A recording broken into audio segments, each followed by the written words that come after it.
it's summertime, and we love barbecuing, right? This is the time where we love to be outside and barbecue, and for most part, it's the men who do the barbecuing, right? So I want to read you a little bit of what the definition is of barbecuing for a man. Kind of like it's only the real men do that.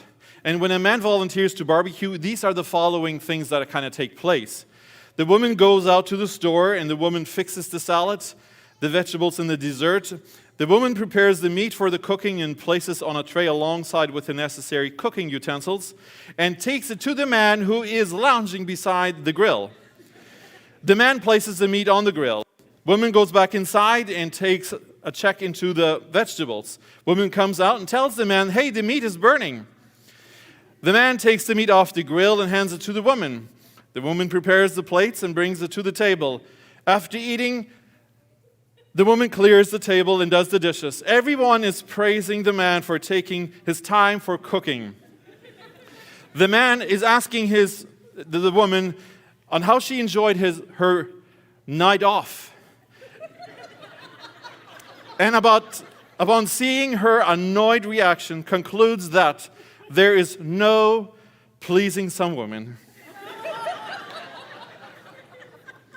So, I hope it's not quite that for you, men, but that's sometimes maybe closer to the truth than not. So, today it's Father's Day, so happy Father's Day to you all, if you didn't know already and nobody had told you that, so now you did. And I'm going to speak a little bit on fathers today, a little bit about where we're at. And there's so many directions we could take this, a Father's Day message, we could say. And we live in a society, in a place, in a society where manhood is constantly being devalued. We know that, right? Movies, men are portrayed as immature boys and fathers as beer gut baboons. Fathers and masculinity matter, like that really matters. But today we'll look a little bit on the effect of fathers and the fatherless community, or the fatherless society. We live in a place where somehow a lot of men grew up in a home without a father. And that has an effect. There is an effect, and today I think we get to see what that has. We're basically living in world history at a time when fatherless is the biggest. The biggest percent of men growing up in a fatherless home where the father is still alive. Like back in war days in the 1930s, a lot of men they died in war, so there was a lot of children without a father, but they weren't around, they didn't live. But today we have a greater percentage of children growing up without a father, where the father still is alive, but just not present, not there. And so we live in a great fatherless society. And I just want to kind of put a little disclaimer here that by no means I am against women. By no means. But today's Father's Day, we want to talk about fathers today, so it's not an equal or a balanced message in that sense that we're not equalizing that with the mothers. So Mother's Day is coming up at some point in time next year, so maybe we get to talk about the mothers. But that's past. I'm not quite sure this year. That's too late. But anyway, so they're not equal. Men and women are not equal, but they have equal. Let me read it this way. Mothers and fathers are not the same. They are equally powerful, but distinctly different. And so we could talk about that quite a bit on the differences and how we each have a very, very specific God-given role in raising a family and being part of the community. And so if you are a single mother here today, my hat goes off to you. There's no condemnation here. I'm not trying to put you down of any shape, way, or form, okay? You're stronger than most people are, and you work double as hard as most people do in raising a family. And so all blessings to you on that part. But today we'll look a little bit on the father's side. We do have an identity crisis in the world today. The identity crisis is rooted in fatherlessness. And so when identity crisis, in a big way, we all struggle with some sort of identity. Everyone is dealing with our identity in one way or the other. Some more than others. We are all at a different place, right? But the identity crisis that I'm talking is overall and big. In that shows a lot in many, many different ways. We can see that in our community or in a society that we live in, that the behavior of young adults, of children without a father is different than for those who grow up in a healthy home. And so there is an effect that happens when people grow up in a fatherless homes. You all have a story, right? We all have a father, and we grew up either with a father, without a father.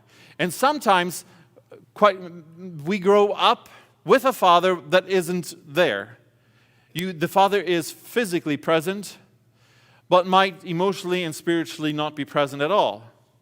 We might have grown up with a father who was at home and worked hard and all those kind of things, but there was no relationship. And I work with men all the time, and you hear plenty of stories where the father was simply not the greatest. The relationship between father and son was not good. Even though the father was there, but the father might have been like ruling with an iron fist, in hard, was a tyrant, controlling, very, very strong, right? Very strict, and you can and cannot do, and you better do this and don't do this, and that type. There might be, and so that relationship, and so the young men coming out of a home like that have a big deal of struggle on trying to figure out what is a father, how to be a father. And we all know that life cycles, right? You have a father, and then eventually you become a father. And we try to kind of get better. And many men, they run away from their father the way they were. Let's say your father is an alcoholic. Then you grow up and say, I will never be like my father. And you just kind of look back to what your father was, and you say, I will not be. And life continues, and you keep saying, I will not be like my father. But you have no idea where you're going. Big percentage of people who go back and say, I will not be like, you somehow end there. You end as an alcoholic, you end as an abuser, you end in that whatever you're running away from. Why? Because you have no goal where to run to. Because if you just look back, you always run or go towards where you're looking. If I want to get out of here, I'm not looking that way and trying to get out. I will fall. It will not go well with me. You always go there where you're looking. And so if you're looking back from where you're not wanting to go, because you're looking there constantly, you will end up there. And so I meet and talk and deal with men constantly that have a hard life. And if I was going to ask men here today about your story, you all have a story, and very likely one that somehow, not all of it, you want to repeat. And that's okay. We are trying our best, and I have 3 daughters, and so many times I have been asking me, so the things that happen, the way my children turn out, the decisions they're making, the things that they do, what an influence have I had that turn out like it does? That question I'm asking a lot. I see like you grew up, let's say 2 brothers in a home, right? One brother ends up one way and the other way. They had the same opportunity, they had the same parents, they grew up in the same community, they had the same society around them, access to the same thing. Why does one turn out so vastly different over the other one? That question I've asked me 100 times already, and I still don't have a full answer. But we make a decision. Children, I can father the best I can do, and I still, my children will make a decision, and so on. And so I've beaten myself up sometimes over things that I did, and it's just not the best. And then the children make a decision on their own, right? We're going to look at a few statistics a little bit on, these are from America. And I think Canada is not very, very different here in this sense. But some statistics are that in 1950, 4.2% of all Americans were born out of wedlock. And then by 2017, that was 51% more, or way more. 51% were born out of wedlock. So from 4% to 50% increase in the kind of out of wedlock children were born. 90% of all American inmates are men, not women. 75% of all inmates grow up without a father. Man, 75%. So 63% of youth suicides are fatherless. They come from a fatherless home. That's 5 times the national average, so that's big. 90% of homeless people are from a fatherless home. 85% of children showing behavior disorder, like shootings and big thefts or big crimes and those kind of things. 85% come from a fatherless home like that. 80% of rapists come from fatherless homes, and 71% of high school dropouts come from fatherless homes. And the list could be way longer. But we just know that it's quite a staggering number of what is and how we have become fatherless, and what is the effect of it, right? The role of a father, and we could go on a full message on what a role of a father is. In part of the role is to nurture and to protect and to provide and to train and bring up, right? The Bible talks about if you train a child like the way it's supposed to go, it will not depart from it when it grows up. And that's a fact, that's studied, it's proven.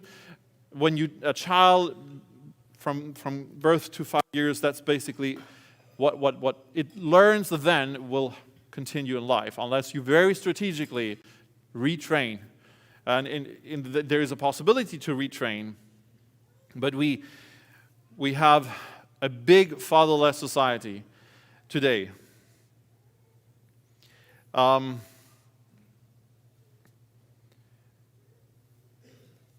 example, if a father is not going to church, even though the wife does, only 1 out of 50 will become regular attenders, regular worship people.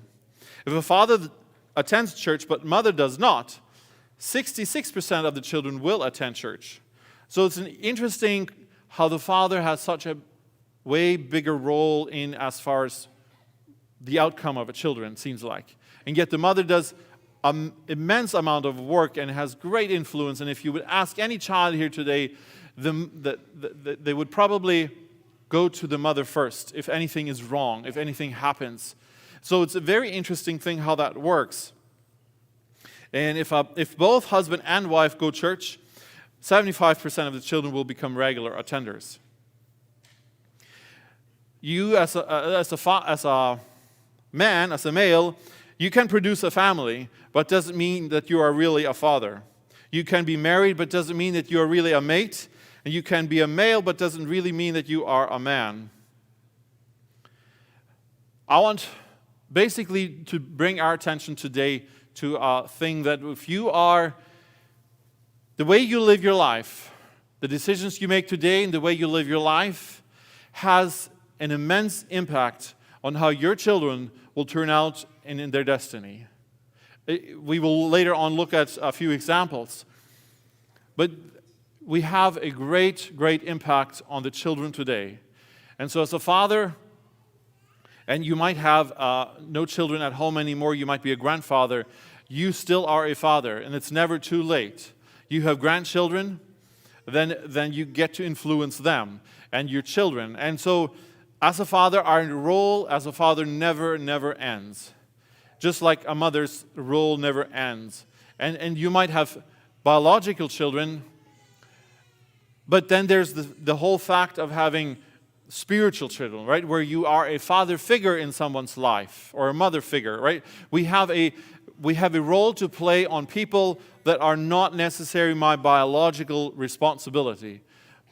But we our influence, our leadership goes beyond myself and my immediate family.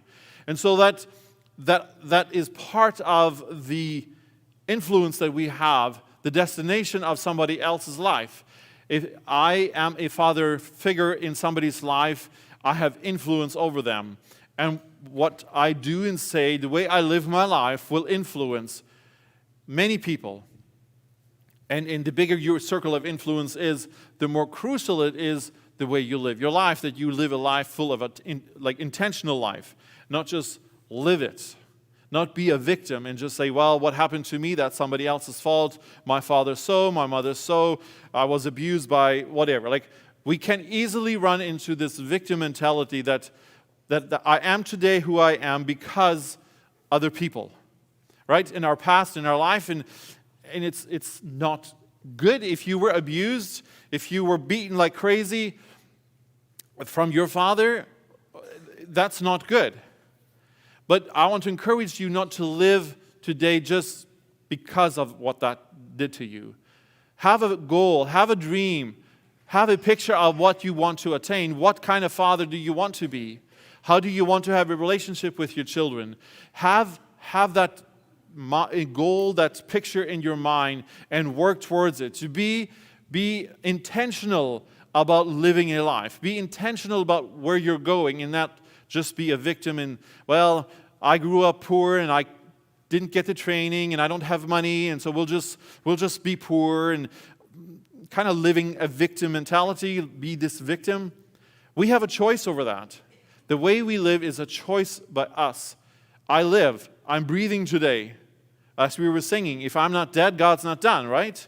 I'm breathing today, so I have a choice. I can change the life if that's not where we're going. And many men today in life, they are on a path that is not good.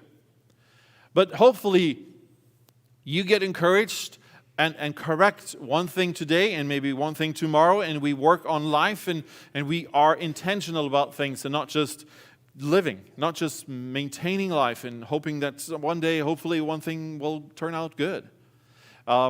Be intentional about that. One of the best things a father can do in life is showing his wife or the children's mother that you love the mother. Let's say that's your wife. And if you can show your wife that you love your wife in front of the children, that's one of the best things you can do. Even though those children will bro you and saying that's gross, they will probably do that to you. But secretly, they're happy. They're excited. It instills a sense of security. If the children never see you as parents together and that you have any emotions or any feelings or anything closeness to each other, it somehow separates. It somehow, they are afraid. I noticed that very, very well from our children when they were small. And I would come home from work, and we did this for a time. Our children, we would say now it's we, us time or whatever we called it, where we greet each other, but now for 5 minutes, me and my wife, we're going to sit down at the couch, or we will have our time together and visit. The children you can play, you can be here, but don't interrupt. It was important. And part of that was to show our children that our relationship is very important. And we have lots of time for you a little bit later. But when we come home, this is first. And we found out that those children, like our children, they were more at peace. They didn't fight as much. They were a little bit more, they felt secure, right? So that is just one effect of having a good relationship with your spouse. And the children need that. So one of the best gifts you can give your children is showing that you love your wife. If we hugged and kissed each other and oh, you, and they would close their hands like, oh, are they done already? And so on. And I'm sure you've probably experienced it or done it yourself.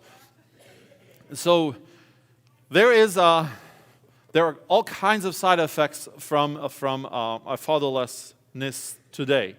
Fatherlessness, when I typed it up, Google didn't think that was a word. It tried to autocorrect it. So today we have fatherlessness in here. So One of the first ones of a side effect for fatherlessness is men are being feminized because the mothers are raising them without the presence of a father. The result can be all kinds of things, from gender confusion of a man being raised by only a woman, and its absence of father is a life of a daughter is also contributing to gender confusion. So that's a big part of that. Number two, men lack confidence in their ability to lead and provide for their family, and because it's never been modeled for them. Therefore, quite often, they delay in or reject marriage altogether. The commitment side, they have a hard time making commitments, and it's can be part of not knowing what a good leader is like.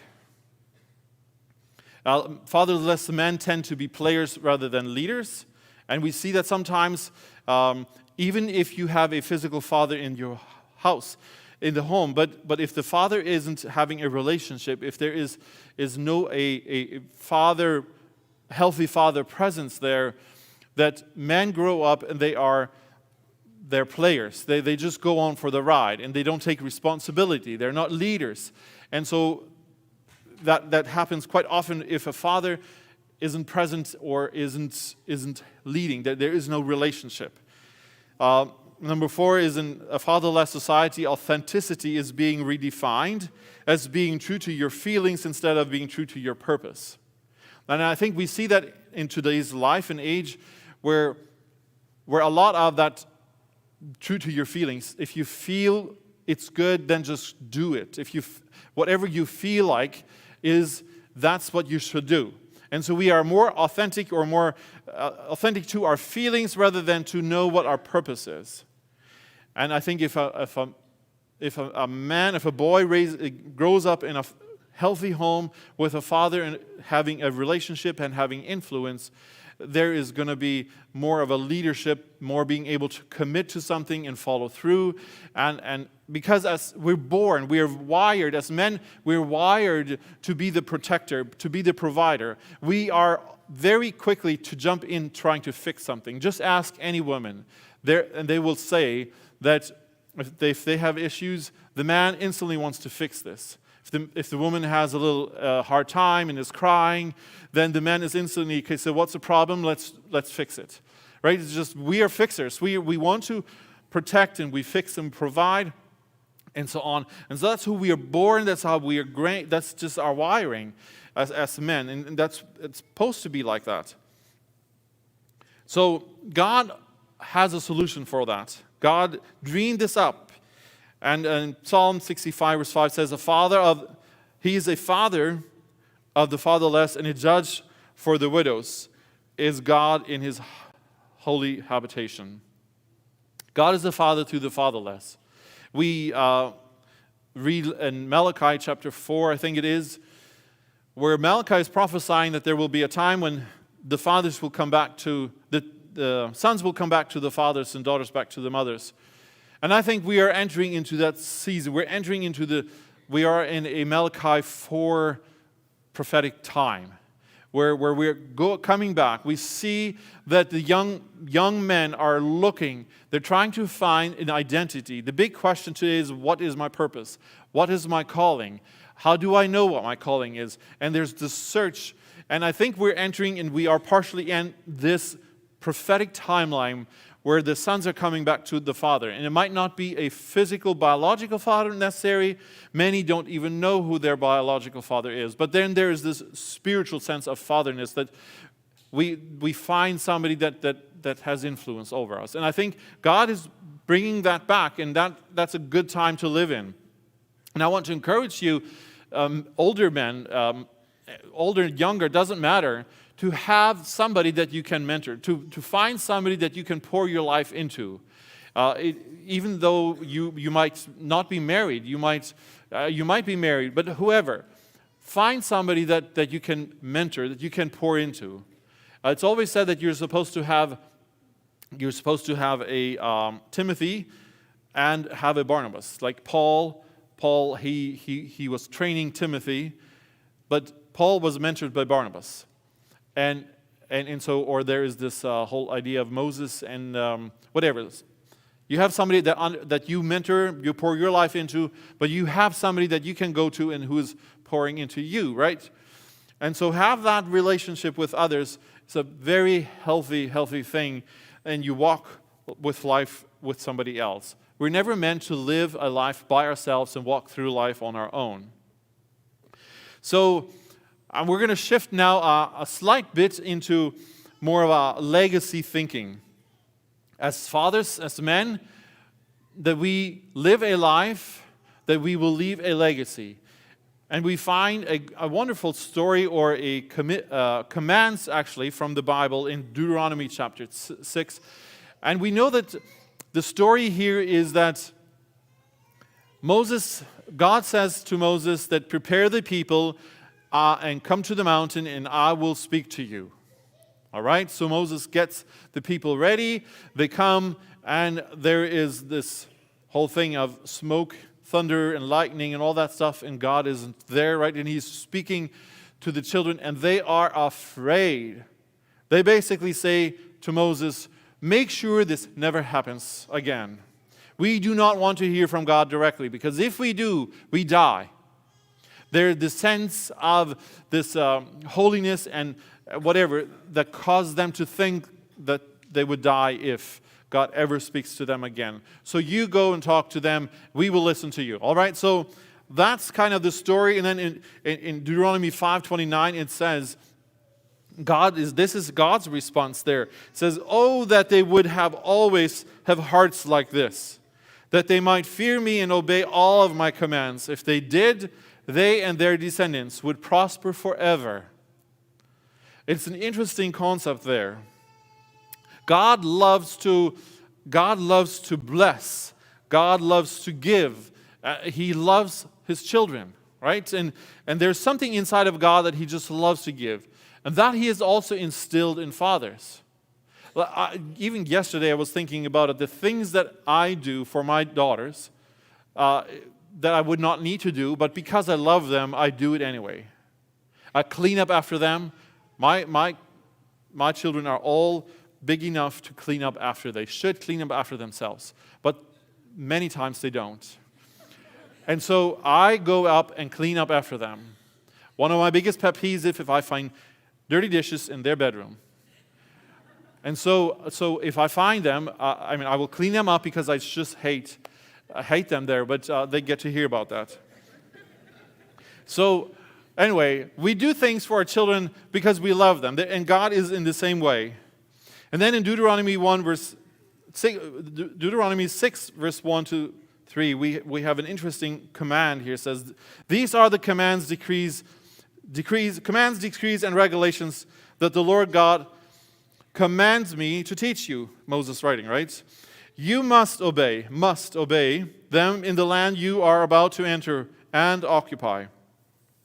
Verse 2, and you and your children and grandchildren must fear the Lord your God as long as you live. If you obey all the decrees and commands, you will enjoy a long life. Listen closely, Israel, and be careful to obey. Then all will go well with you, and you will have many children in the land flowing with milk and honey, just as the Lord your God of your ancestors promised you.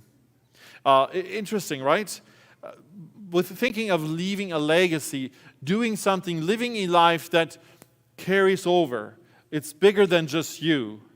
I have lately prayed, God, give me a dream that's bigger than me. Something that I can do that I will not finish. That my children will have to somebody will have to continue. A dream that's bigger than just what I can accomplish in my life. I want to have bigger dreams than what I am capable of doing.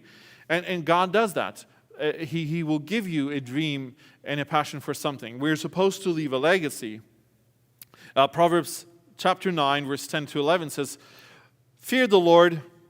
The fear of the Lord is the foundation of wisdom. Knowledge of the Holy One results in good judgment. Wisdom will multiply your days and add years to your life. Isn't that interesting? Wisdom will multiply your days and add years to your life.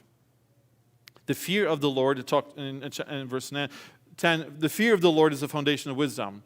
So fear of the Lord, that's a completely different message. But having the fear of the Lord, and I pray that God will return the fear of the Lord back to the church, where fear, true honor and fear of the Lord, where we have a renewed passion and a renewed, it's hard to explain what the fear of the Lord is, but a reverence and a fear that we have for God, not being scared, but a fear of the Lord.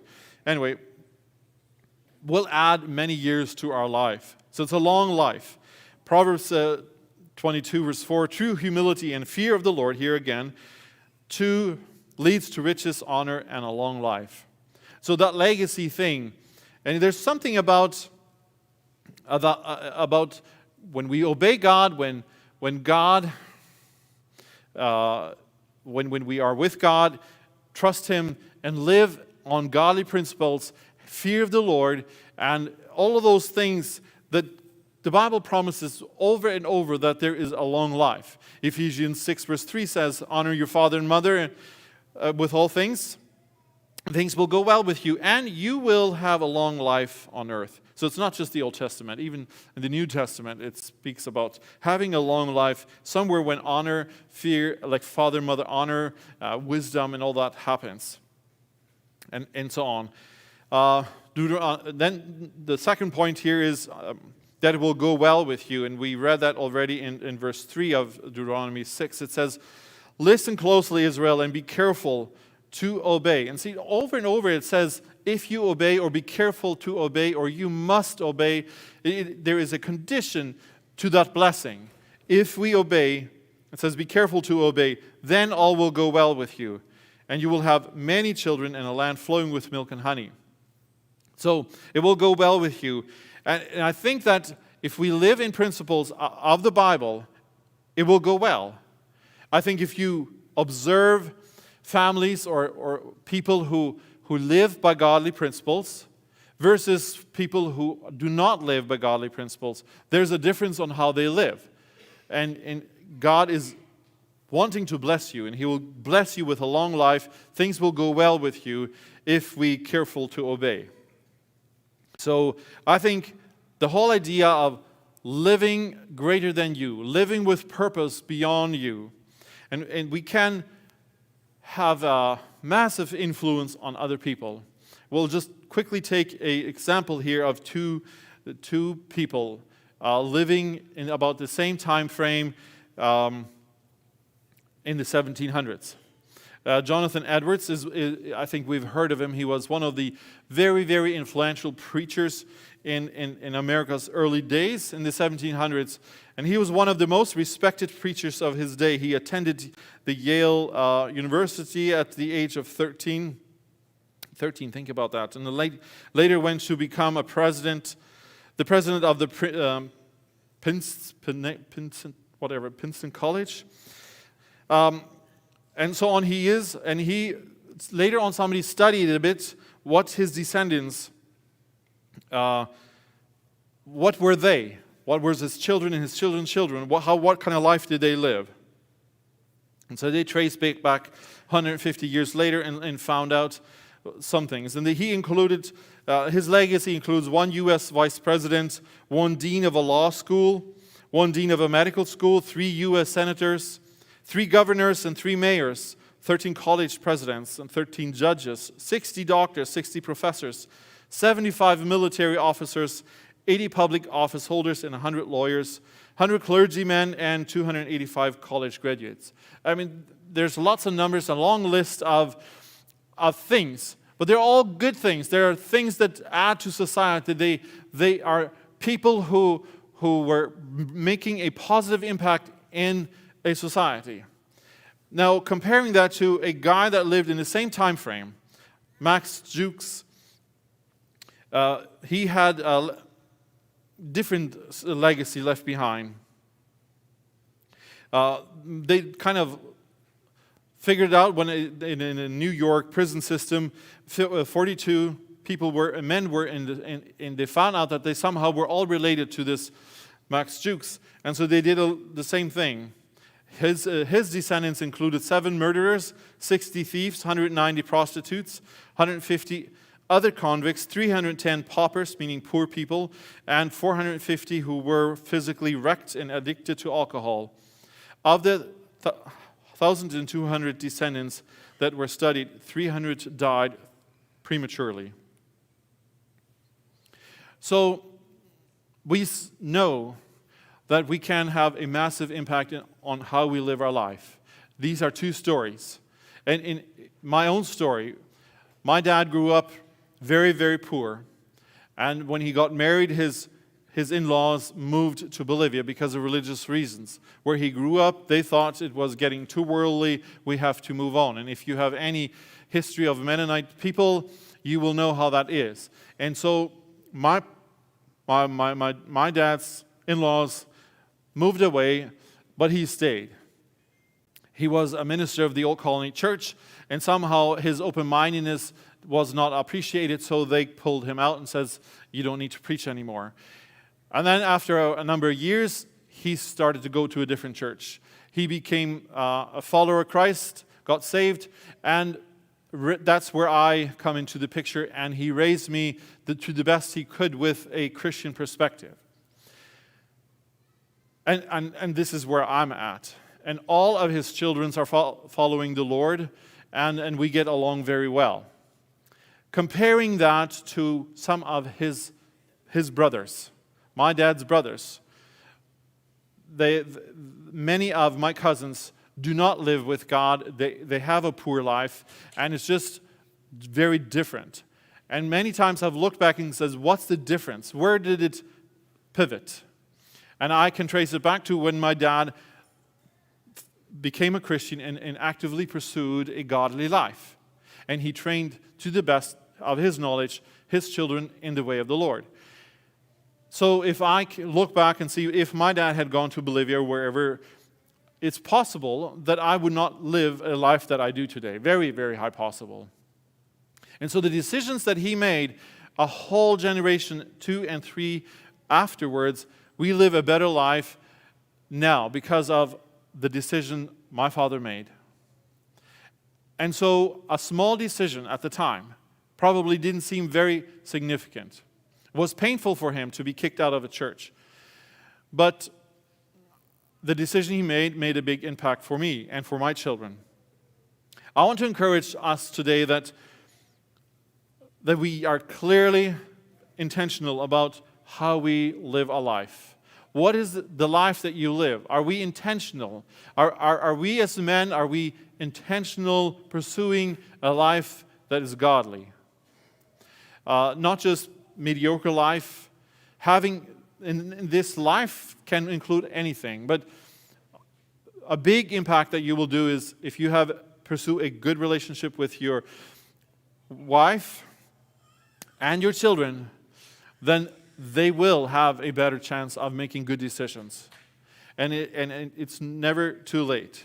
We all have a story, and sometimes we parent out of pain because how we were brought up. We have pain that we live with, and we parent our children out of that place. And God never intended that we parent out of pain. He wants us to be healed, whole, fully alive inside of us, and with that, pass that on to our children, right?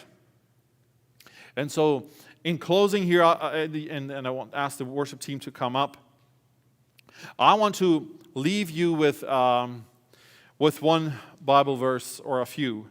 A blessing that we find in Numbers chapter 6.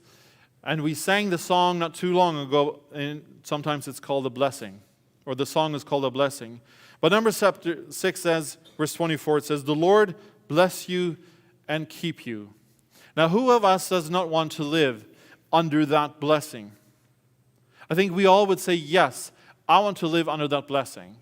And God is promising it. It is saying it to us. The Lord bless you and keep you. The Lord make his face shine upon you and be gracious to you.